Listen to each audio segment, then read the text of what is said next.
Oh, welcome back to the show, everyone. What are we talking about? What are we talking about today? Oh, my son, Griffin, he did the recreational basketball and he got really into it and it's been the best.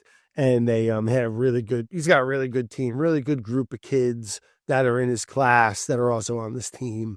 How old is he? He's 9 years old. All right, the boy. It was my favorite. I think I cried at like 3 games. Like to myself. No one really. I don't think anybody saw it. I kind of played it off. I was just kind of sitting there, and I just got choked up. Watching these kids play. It was it was my favorite thing, and he absolutely like ended up loving it and getting into it, and saw a really good progression of him learning the game and having a coach and a team, and it was like really awesome, really really cool.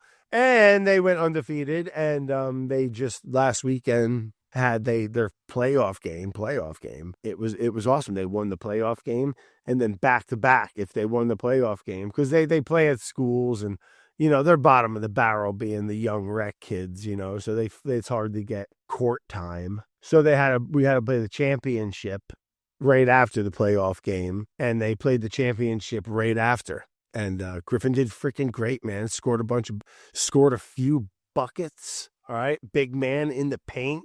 Bang, bang. What are we doing? Rebounds. Dominant. Get the ball, baby. Let's go. Put it up. Put it up. Layups. Boom, boom, boom. Pass it. And they won the championship. Undefeated season, 9-0. Shout out. Let's get the round of applause to the boys. All right, to the boys. Griffin and the boys, all right? And one of them, one kid I bring fishing in the summer. He's a good shit, man. Little hustler. Kid cracks me up. They'll be lining up to play, all right, the other team. And this kid, we'll make up names. We'll say his name's Roger.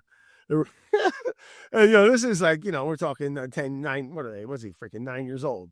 And he's walking up and the other kid's like dribbling up. And Roger, he's there in his face like this. He's got like running in, he plays football too, and he gets all fired up. And he's got his hands up, and he's just a little, he's just running on nitro. Oh, it really cracks me up, man.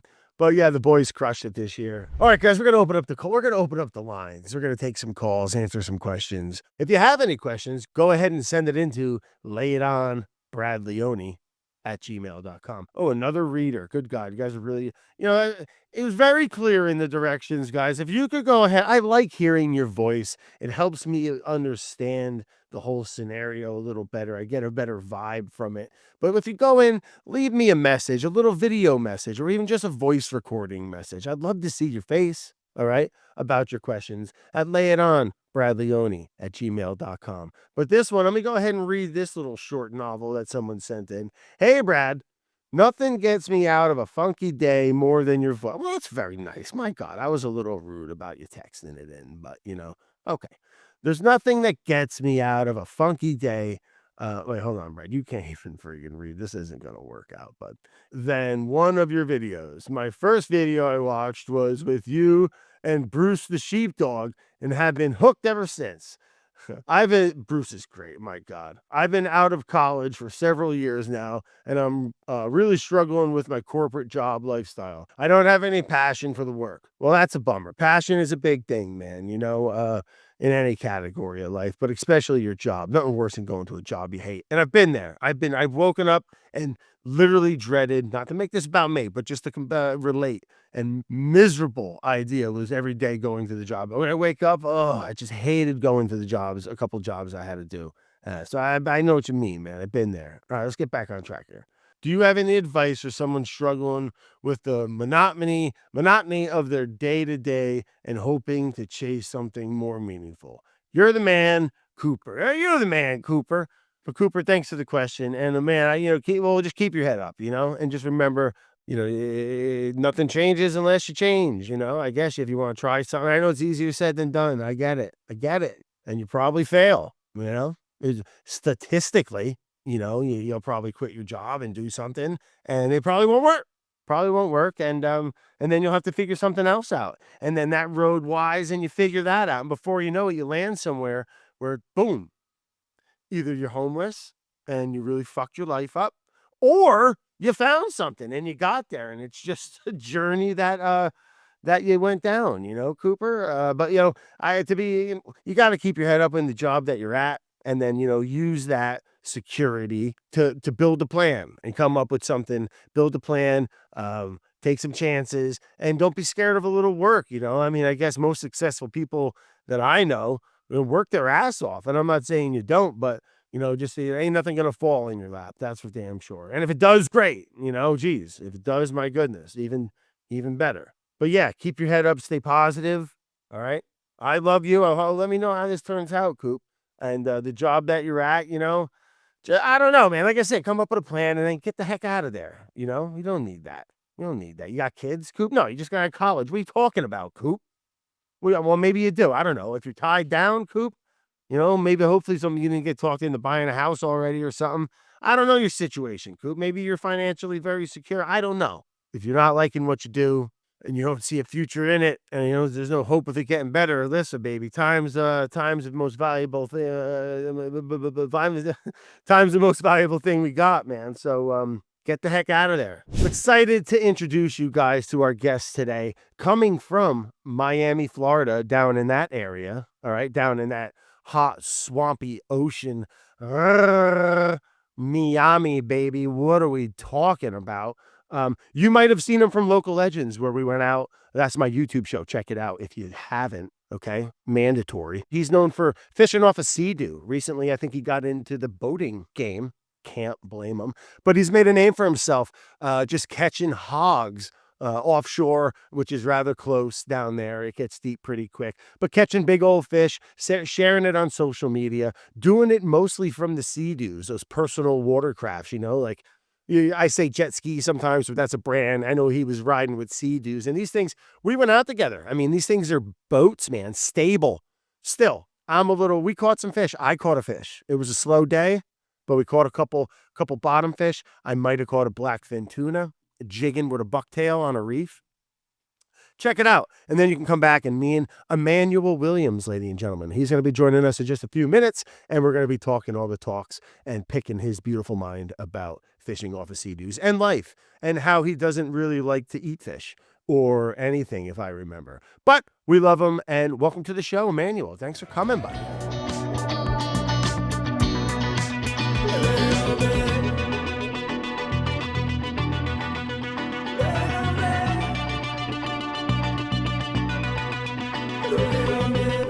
Emmanuel, thanks for coming on, man. Stoked to see you. Haven't hung out since I was down there in Miami, where we did a little Local Legends and a Making It episode together. Yeah, cooking some of the fish that we caught and just getting see a little bit of your world, man. And it's a pretty interesting and cool one at that. Where you're down you live in Florida, right? Yeah, I live in Florida, near Miami. Right out. And did you grow up out in Florida? Yeah, born and raised.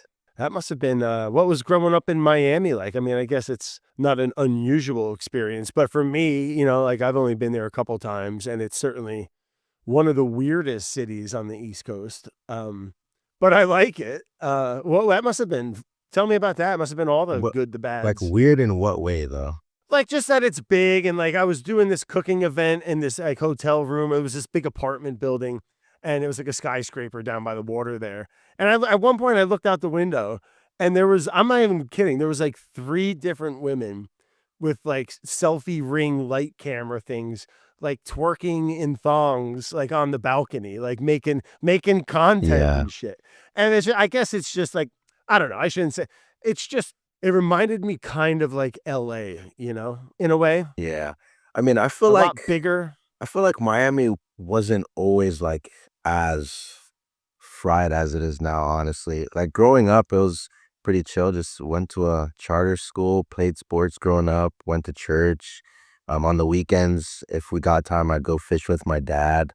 And then cool. Once I got out of high school and started doing my own thing, I started spending more time actually in Miami fishing. Just to go back to Miami a bit, I mean, like I said, I've only been there a handful of times, and it just always surprised me. I mean, a quick Google search would have informed me, or maybe if I paid attention in school. But it's a huge city, one of the top 10 or 5 in the country, if I'm not mistaken. That people want to go to? No, I'm sorry, population wise, a lot of money, a lot of people, measuring their dicks with their boat size and stuff, and and their cars, and like someone's ripping around in a Ferrari, or you know what I'm saying, like some hot chick's jogging with a dog and like filming herself. There's a lot going on in Miami, and there's always some random weird stuff going on, you know? But on the opposite side of the like superficial crazy, there must be, especially growing up there and being, you know, like it's like any city, it's who you know, right? And where you go. But like there must have been some really cool stuff going on too, you know, must be Yeah. some awesome parties, and you're right on the water. I mean, it was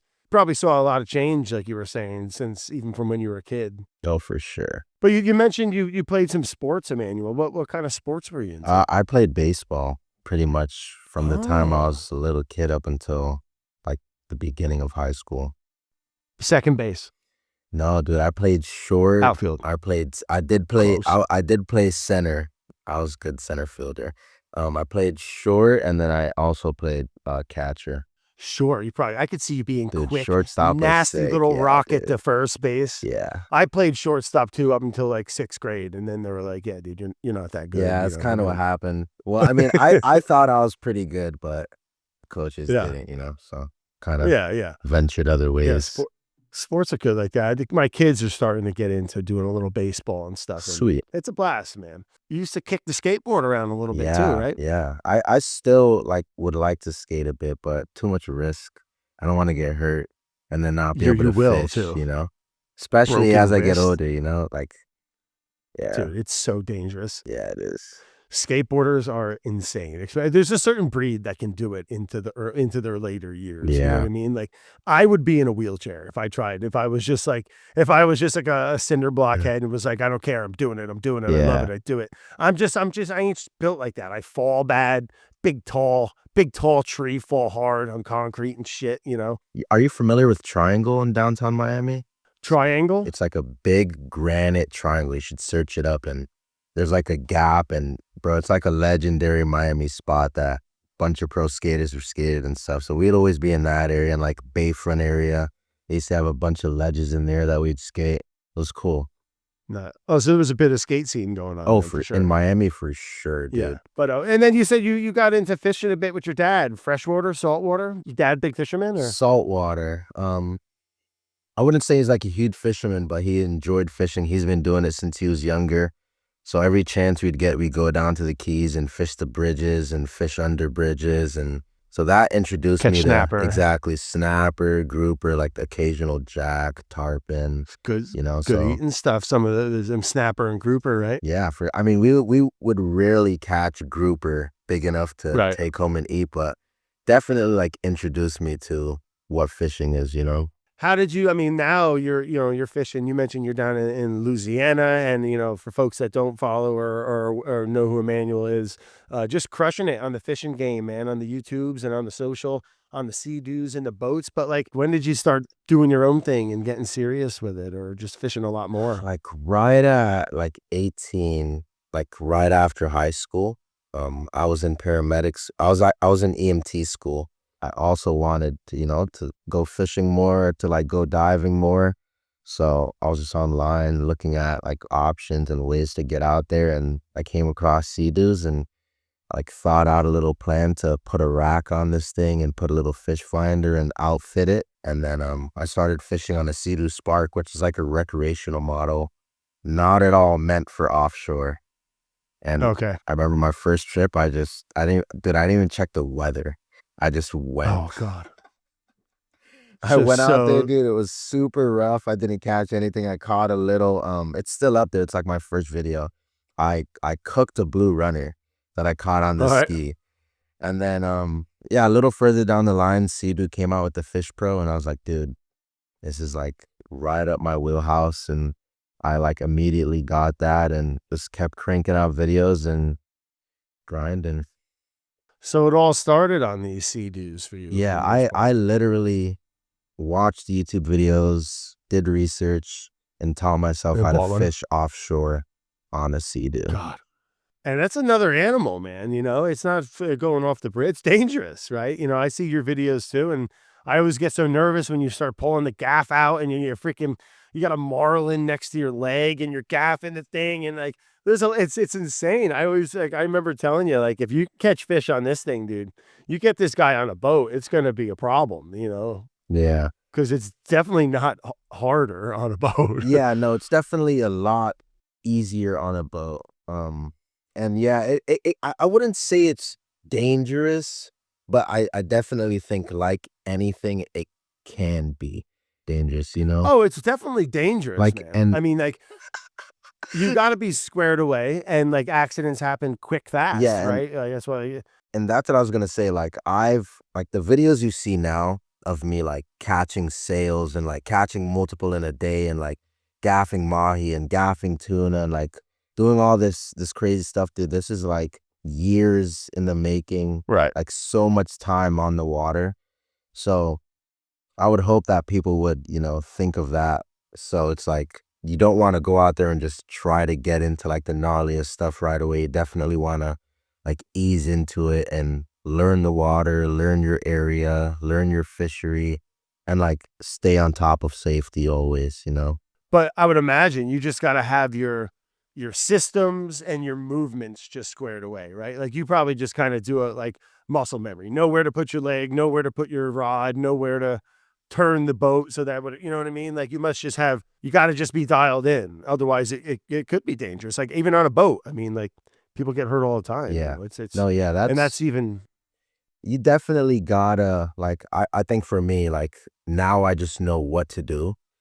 Or it's like in the right. beginning, it was like just going through a lot of like uncomfortable situations in terms of like just finding like comfortable ways to reel like in certain situations, like especially doing stuff like trolling and stuff, which is just super, super, super challenging when you're pulling like big, heavy planers and stuff like that. So just a lot of like trial and error, trying different things. And then really like I've put the Sea-Doos through the test, dude. Like I've had them out there in some crazy stuff. I've done some incredible trips on them. So I would definitely say it just takes time to learn the machine, like get comfortable fishing on it. And then from there, it's so much fun, bro. We were bobbing around like bobbers out there. And, you know what I mean? You got this little thing and you're just boop, boop, boop, boop, Yeah, you boop, boop, feel every boop, and you're wave for trying to, sure. I've never got seasick. I don't like, oh, I've heard of people that have never had it and then randomly they get it. So I don't wanna jinx it, go but I have jinxing it. never got seasick, no. Oh, that sounds incredible. Yeah, dude, and man. I've been It in is, some rough stuff, yeah, man, especially on you the got to, skis. especially on the skis. Like you're not Especially. hiding from nothing. No. Gosh. And speaking of trips, man, you take those things, they got some range on them. So I've done the Bahamas 3 times. Pretty much every time we've done a lot of jigging for like snappers, groupers, a lot of trolling, and that's pretty much it. I know It's good fishing. Like, why is it worth the 70? I mean, I'm sure the water's awesome and the journey itself. yeah, I'd say the trip in itself is 100% worth it. Like, dude, when you're out there in the middle of nowhere, you can't see land, it's flat, calm, it's beautiful, you're on Sea-Doos, you're like, dude, this is unreal, So Yeah. the trip in itself is worth it. And then, island life is just amazing, bro. You got fish, you got the breeze, it's just beautiful, it's a good time. So even when the fishing isn't like super great, it's just awesome to be out there. Yeah. Boo hoo. You're in the Bahamas. Exactly. Yeah. Man, that sounds like a blast, huh? And you mentioned you do a little dive in what, lobster and stuff? Or? Yeah, I actually like when I started on the Sea-Doos, that was like my main like goal. After a while, I kind of transitioned more to fishing. I also like the way I'm able to like narrate and talk about what I'm doing while I'm fishing versus diving. Right. Yeah. You got some spiny lobster, right? Yeah, we got spinies. We do a bit of diving they're- for those. Yeah. They're delicious, man. Yeah, they are. I never dove for spiny lobster before. Ever? No, I've never in my life. We could do it in Miami. Yeah. Easy peasy or what? I mean, I think if you come diving with me, we'll definitely get a few lobsters. Yeah. I got a Wow. little otter in me. I do a little spear fishing up here, a little free diving. Yeah, I I've seen love some that of the shit, man. episodes you've done diving. Not very successful on that episode. I brought old Matty Matherson out, big old Canadian sensation himself, and we almost killed him. And it was just a real rough day. And the visibility was like 7 inches. Like you couldn't fucking see anything. Wow. And it was choppy. And we were in some sharky water, man, up in Massachusetts, a little north of Boston there. We went out of Boston. And it was the first time he ever did it. We didn't see a single tog. And we should have, everyone should have shot their limit. Really? Oh, it was it was so heartbreaking. The guy that we dove with, Charlie, he ended up getting some cunners. Are you familiar with blackfish or tautog? I think so. So it's like kind of, yeah, it's a northeast fish. But they might go a little South Jersey, or I don't know how much further than that they go. But it's kind of like almost like our grouper. Okay. Just this like chunky little firm white meat. It's got these teeth on them. Emmanuel, it's got these teeth and these lips on them, like only a mother could love. You know, and they got these like and they got these like human teeth sticking out. Are they kind of like a sheep head? Are they all black? All black. They got a white I know you're talking belly about. Sometimes and a white chin. I know Some you're people talking I about. call them chinners, but they got this fucking big stupid mouth, and they just eat crabs and stuff, you know. And Okay. they hole up in these jetties and rock structures. So yeah, all right. So that's official. I'm gonna have to come down and we're gonna have to do a little spiny lobster dive. 100%. You know, I want to pick your brain a little bit more about, you know, this getting into these larger fish. Correct me if I'm wrong, Emmanuel, and I'd love to talk to you about this trip. Am I making this up? Are you the first person on record to catch a swordfish on a PWC? Yeah. As far as I've seen on the internet, I am the first person to successfully do it and document it. No one's barking, swordfish. Hey, I did it first, so it means you. And someone did it after me, and you know, I think it's either Tasmania or New Zealand. Big one, dude. Holy smokes. Made mine look like a puppy. Really? They do get big. Yeah, they get big, dude. Yeah. Swordfish are cool. Such a good eating fish. Yeah, for sure. God. Is that like, I would have filed for like Guinness Book of World Records or something. That yeah, I always wanted to be in that. I really wasn't like after any like records or anything. I just like, swords are one of the most badass fish in the ocean, dude, you know? So cool. So to do it on a Sea-Doo was just amazing. And then I actually did it here in Louisiana. Heck yeah. I trailered down my Sea-Doo with Sebastian and Tyler. Tyler shot the whole video, came out to Louisiana, linked up with Captain Blake from Triple Tail Charters, and we're out there we ran, I think it was like 40 miles. How deep? We were fishing like 1,400 foot of water, hand cranking them. Sea monsters. And, you know, we got to buy it, and that was it. So what are you doing? I mean, like, you just sending, is this during the day, at night? Yeah, this is during the day. It's just like daytime sword fishing in Florida. You're sending out a heavy leader, a bait at the end, whether it's a squid or a squid tentacle or a ladyfish. Dead bait? Yeah, dead bait, squid over the head of it, rigged. So it's kind of like sewed to the bait, and then make sure it swims nice, get a big hook in there. Then you're fishing with, here they fish with less lead. They fish anywhere between like 2 and 6 pounds. At home, when we're fishing for swords, we're fishing with 12 pounds of lead. 12 pounds, what, just to get down that current in that water? Yeah, exactly, because we have so much current at home. So we're fishing with 12 pounds there, but here, thank God, you have less lead, so hand cranking is a lot more doable. And at home, you'll find that everyone that's sword fishing is using electric reels. Like even when I do it I did it one time on my boat this year, and we used an electric reel. Just because you're so deep, dude. And then you hook a giant, and then it's like that much more, you know? God. Yeah, you'd be smoked. Exactly. Reeling in a 12-pound lead. If you caught a big one and you were hand cranking, say 1,400 feet deep, you know, a few 100-pound swordfish or something, and you're by yourself with a regular reel, you might, like, if you're not a stud of a reel in guy, you might, like, your arms might fail. Yeah, dude. You might lose. Bro, we hooked one this year.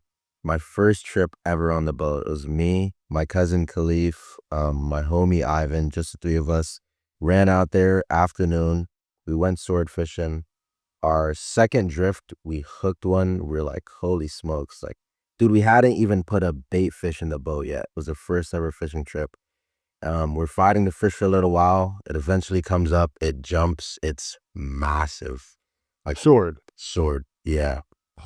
And then we continued to fight it for 3 hours on an electric reel. Happened? We got it. Yeah. We got it. Oh, you got it. Yeah. But that's just to say, like, that's on an electric reel. It was a 430-pound sword. Imagine hand cranking that, and you have 12 pounds of lead in the balance. God. Yeah. I mean, it's doable though. It is doable. Right. It just, people do it. Yeah, it just takes a lot. Yeah. Yeah, back in the day, they didn't have no electric reels, that's for sure. Exactly. God, sea monsters, they are cool fish, huh? Their eyes, how they got these like big giant eyes. Kind of a wild animal. They're strong. When we gaffed the one on the Sea-Doo here in Louisiana, dude, that thing, I have videos of it just pissed, propelling us in circles with the power of its tail.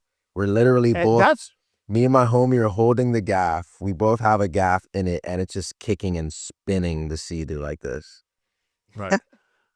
And that was like a 100-pound fish. It wasn't even that large. Right. Yeah, for sure. I mean, they get, big. Hundreds of pounds, if not over 1,000. Yeah, they get real big, dude. I think the Florida state record is like 767 or something in that range. Do they get bigger up north, or do you know? They get bigger where I'm at in Florida versus here in Louisiana. Okay. I think here in Louisiana, the record is below 400 pounds or somewhere 300 something pounds. But I know in Florida, like, it's not uncommon to have like a giant, like 500 plus pound giants, Just a wagon of meat, man. Yeah, dude, just freaking beasts. Yeah, we get them out right now. Is the tuna season's been crazy out here from friends that have been going out right off the outside of Block, where I'm right in between like Block Island and Montauk. It's one of the freakiest things. You could see the water when you get that Gulf Stream. It's like being down in Miami or down in the Caribbean for that matter. Blue, yeah. Oh my God. I mean, you've got this beautiful warm, the water's 10 degrees warmer and you can see for 60 feet, but it freaks me out. Yeah. Like you look down, you feel like you're floating in fucking outer space, you know? Yeah. And you're so vulnerable. There's sea monsters out there, all of a sudden there's sharks cruising around and I shoot a fish or two and then let's go to a different spot. If there's blood in the water, we got to get out of here. You ever jump in with goggles out deep? Only a couple times. The few times I know seeing sharks is super common in the water. The only time I've seen a shark like in the water up close and personal was a bull shark in the Keys. Me and my homie were just out there drifting in like 100 foot of water on the Sea-Doo. He jumps in, he screams, but I thought it's because he saw a fish. So I'm like, oh God, let me get in there. As soon as I jump in, the bubble was clear. There's a bull shark right there. Turned around. Oh, you were spearfishing? Spearfishing, yeah. Yeah. Bill bull shark, fuck him too. Yeah, there's a bunch of like trigger fish and stuff like drifting with us out there. And then, bull shark came up. That's not something I'm comfortable diving with or being in the water with. No, oh my God, it's so easy to say, right? Like, oh, well, don't act scared. Act like you're a predator. Swim at him. Push his nose if he comes to bite you. Thank you. No, thank you. Gosh, I'd fucking throw my organs up first. No, thank you. I know. When I dive out here, there's sharks around, but you wouldn't be able to see them until they were right on top of you. You know what I mean? Like, because of the visibility. Yeah. Exactly. And those bull sharks, man, they're no joke, right? They can be one of the more aggressive, mouthy fuckers, huh? I don't have much experience with sharks other than like most of the sharks I've seen have been outside of the water and just seeing them on the surface. I know like in certain areas like Jupiter, dude, the sharks are so bad and so fired up some days. It's like impossible to catch a fish. You're out there drifting and they're up on the surface drifting with you, all under you, just swimming everywhere. They're with you. Yeah, they're just waiting for you to hook a fish and then they're gonna crush easy it. meal. Yeah. But oh wow, I know a lot of people that spend a lot of time in the water and they're chill with sharks, you know, or chill enough with sharks to like still go down there and shoot fish and stuff like that. For sure. I mean, for sure, man. I know some folks, sounds like you do too, that dive right with them. Fish will come up and try to bite the fish they're holding, and they're Exactly. fighting them back and shit. I guess you just kind of get, if you live with it that much, you Just a kind of part just of get it. used to it. They're just kind of they're like bullies, and hopefully they don't fucking bite your arm, you know, or Yeah. kill Yeah. you. Jesus Christ Almighty. Down in Hawaii and stuff, my buddy Danny Bolton, I always see videos with him where the sharks are coming up trying to get his tuna, and he's fucking pushing them away and jabbing them with the spear gun. And you do that enough, you're gonna get bit. Even if the thing's not trying to eat you, they don't got no hands. You know, they're just Yeah. touching everything with their teeth. And Yeah. so, I mean, you know, you do that 10,000 times, something's gonna bite your Something ass. can, yeah. Yeah. I don't know, man, because I Fuck's do know sakes. people that like they're always in the I know, I water, know, you know? I know. So, but It's you know, the yeah, I mean, possibility is always there, just like anything, you know? well, you know, they say you got a better chance of dying in the car going to your boat than you do getting bit by the shark, you know, by a lot. You know, I Yeah. made that statistic up, but I think it's true. Maybe for people that don't fish or dive. What do you got going on nowadays? I know you're down in Louisiana, man. What the heck you doing down there? Just out here fishing, dude. The fishing, we've been targeting a lot of cobias here. We've caught Cool. so many during my time here. We're actually starting to tag and release them. We've done some snapper trips. And then I came to Louisiana and then I had to leave. I went on a trip to Belize. So just getting back and getting settled in and getting ready to do some more fishing, some further The stuff. cobia are pretty cool, huh? Yeah, dude, they are so fun. I don't know if you've seen the videos, but bro, when you gaff those things, they go Right. nuts. And That's what scares me. the fish? You get yeah, well, like then when you gaff on on the skidoos there, and all of a sudden, especially like a tuna, or it sounds like the cobia too. All of a sudden, it's like it's like it's violent, man. And like I could just see, if you didn't have your shit squared away and know what you were doing, that gaff moves around. It doesn't care what it goes into, whether Yeah, it's the for sure. cobia or your thigh. Yeah, you And you know, definitely being gotta, you know, yeah, be man. careful. But I get so worried for you, Emmanuel. you don't gotta worry about me, bro. It's all Oh, I'm good. just kidding, man. I'm just kidding. But you know, like my gosh, you know, do you keep a little like first aid emergency? Like what happens? You get that thing in your thigh, you I know, keep something. a first aid kit, a Yeah. EPIRB, and a Okay. handheld radio on the ski. So what else you got going on, man? You mentioned you went down to Belize fishing trip, or what were you doing? You going to Yeah, a wedding or something? no, it was fishing trip. I fished the Grand Carib Deep Sea Classics. There was a tournament over there. So I went there, What? I went there with the Belize Tourism and shot a Oh, video sweet. just doing some fishing. We went marlin fishing for 2 days, and then we spent another 2 days just offshore, like trolling, and then another day island hopping between all the little private islands and small islands in Belize.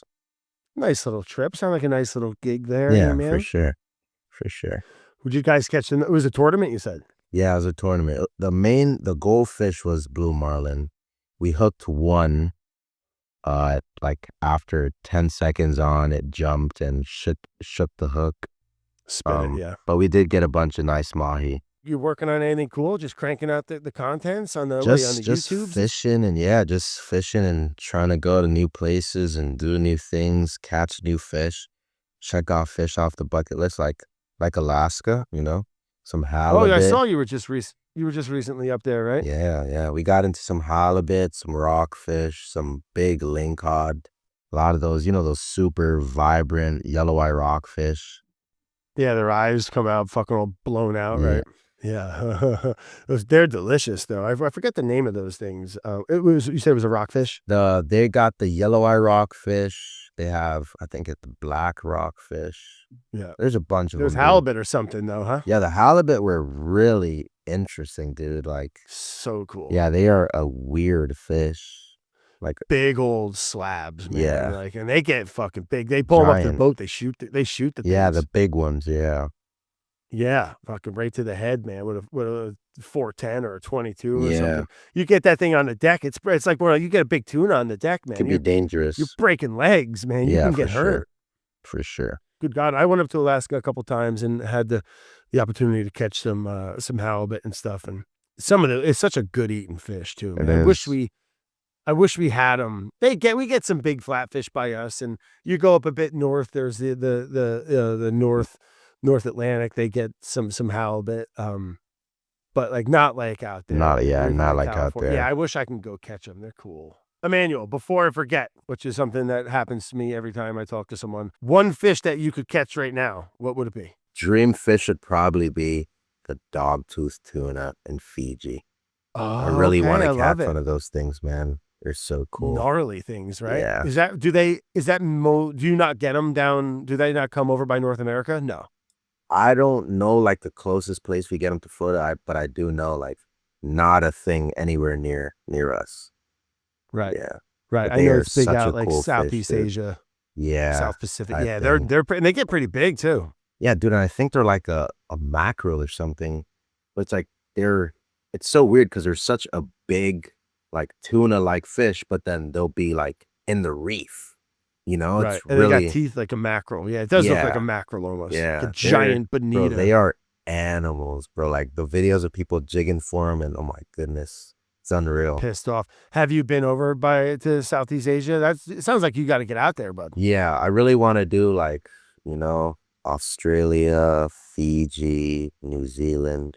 I want to get out to that part of the world for sure. Tell me about your new boat real quick. I know you got into the boat game recently, and in addition to the fleet, you added a boat, man. What kind of boat did you end up getting? So I have a 27-foot center console. It's twin motors, 400 horsepower, has a full tower. Let's go. Minus the little T-top. So there's rod holders and everything up there, so I can cast from up there. I could fish from up there if like wanted, sight casting. Yeah. And Cozy. as like open deck, so no cooler or anything. I just use the floor fish box, and I like that it has a lot of space in the front, and there's no cooler or anything, and it's sweet, dude. I took some time and outfitted it and made it like mine, added my touches to it, and I'm super happy with it, bro. Oh, you should be, man. Heck yeah. Congratulations Yeah, on that, and thank good you. luck with it. Must feel like getting on a yacht coming off of those Sea-Doos. Dude, it's like it's a difference for sure, That's a sweet size. especially the work that goes into, because dude, everyone's around when it's time to fish, but when it's Right. time to like clean and maintenance and trailering and just all the All the ins and stuff. outs of boating, like it's a lot, Right. So Right. I still like fully appreciate my Sea-Doo and being able to get out there super quick, super convenient, not having a like some days, dude, I get home from fishing on the boat and I do not want to do anything other than like just go lay down, dude. Like I'm Right. absolutely broken, but Yeah, it's bigger boats, bigger problems, man. Yeah, There is a it's- beauty to the small. yeah, for sure. But it's a good change of pace, and awesome for being able to take the family, and Oh, big time. yeah, it's Last question for Emmanuel before we let you go. What is your, I hate favorite questions. I don't know why I ask them sometimes, but I'm going to say right now, let's not put it as favorite. If you could have one Jamaican dish right now, what would it be? white rice and oxtail. Oh, I'd eat that right now. Dude, that is so good. So good. I want to go to Jamaica. I've never been. Dude, like Jamaican food Food's is on like, point. What's the like green down there? Is there a stewed green of choice? there's callaloo, cabbage, Oxtail sounds great. Oxtail Dude, and rice. Are oxtail. beans a big thing or? yeah, like rice and peas. Some people like rice and peas. Some Peas. people like white rice. I'm more of Yeah. a white rice guy. I love rice. Yeah. Me too. I could eat a plate of white rice with salt. No Oh, problem. 100%. Little Yep. soy sauce on there, a little shoyu. Call it a For meal. sure. I could eat rice 3 times a day. 100%. Heck yeah. So where can folks, what's your, for folks that want to check you out on the YouTubes and the Instagrams, man, what's your show on YouTube? On YouTube, you can find me at I Belong Outdoors, all one word. on Instagram, my name, Emmanuel W_, and same thing on Facebook. Well, man, good chatting with you, Emmanuel. And I got to make an open door up here always, man, if you ever wanted to bring the skidoos up here. That would be a blast. I know we talked about that last time. And I know it's a bit of a trip. Whether I come down to you or if you want to come up here, man, I think it would be a blast. Let's call your buddies at Skidoo, and let's do a little video together up here. We'll go shoot some tog. Let's go tog fishing on Skidoos. I'm down, dude. Knew I liked you. Emmanuel, thanks, man. Good chatting. Thank you. And we'll chat soon, bud. For sure. This episode was produced by Leone and Carolyn Gagnon in partnership with Studio 71. It was edited by Kate Brunotts with music by Harrison Menzel.